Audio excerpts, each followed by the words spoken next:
The Adventures of Pinocchio by Carlo Collodi. Chapter 14 "Dear, oh dear! When I come to think of it," said the Marionette to himself, as he once more set out on his journey, "we boys are really very unlucky. Everybody scolds us, everybody gives us advice, everybody warns us. If we were to allow it, everyone would try to be father and mother to us, everyone, even the Talking Cricket. Take me, for example. Just because I would not listen to that bothersome Cricket, who knows how many misfortunes may be awaiting me? Assassins, indeed! At least I have never believed in them, nor ever will. To speak sensibly, I think assassins have been invented by fathers and mothers to frighten children who want to run away at night. And then, even if I were to meet them on the road, what matter? I'll just run up to them and say, 'Well, signori, what do you want? Remember that you can't fool with me. Run along and mind your business.'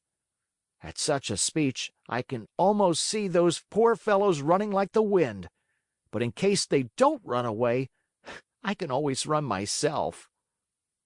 Pinocchio was not given time to argue any longer, for he thought he heard a slight rustle among the leaves behind him.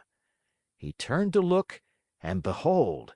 There in the darkness stood two big black shadows, wrapped from head to foot in black sacks. The two figures leaped toward him as softly as if they were ghosts. "Here they come," Pinocchio said to himself, and not knowing where to hide the gold pieces, he stuck all four of them under his tongue. He tried to run away, but hardly had he taken a step when he felt his arms grasped and heard two horrible, deep voices say to him: "Your money or your life." On account of the gold pieces in his mouth, Pinocchio could not say a word, so he tried with head and hands and body to show, as best as he could, that he was only a poor Marionette without a penny in his pocket. "Come, come, less nonsense and out with your money!" cried the two thieves in threatening voices. Once more Pinocchio's head and hands said, "I haven't a penny." "Out with that money or you're a dead man," said the taller of the two assassins. "Dead man," repeated the other. "And after having killed you, we will kill your father also." "Your father also." "No, no, no, not my father!" cried Pinocchio, wild with terror, but as he screamed, the gold pieces tinkled together in his mouth. "Ah, you rascal! So that's the game!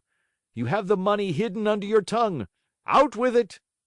But Pinocchio was as stubborn as ever. "Are you deaf?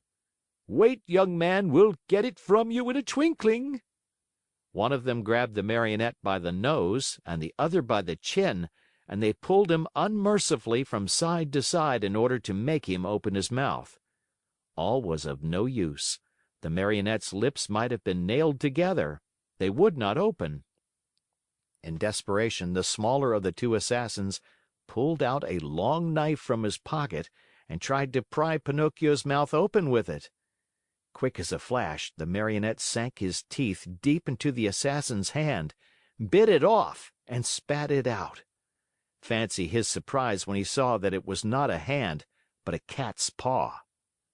Encouraged by this first victory, he freed himself from the claws of his assailers and, leaping over the bushes along the road, ran swiftly across the fields. His pursuers were after him at once, like two dogs chasing a hare.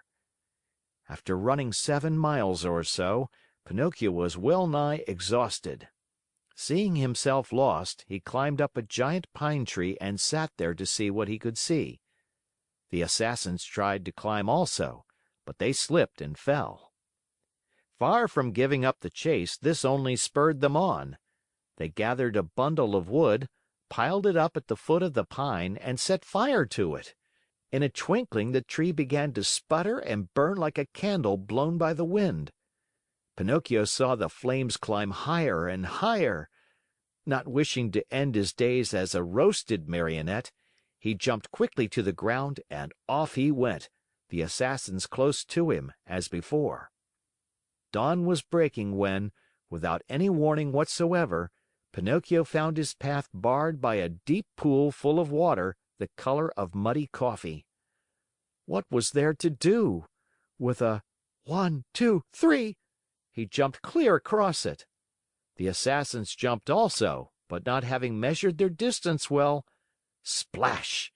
They fell right into the middle of the pool. Pinocchio, who heard the splash and felt it too, cried out laughing, but never stopping in his race: "A pleasant bath to you, signori!" He thought they must surely be drowned and turned his head to see. But there were the two somber figures still following him, though their black sacks were drenched and dripping with water. End of chapter.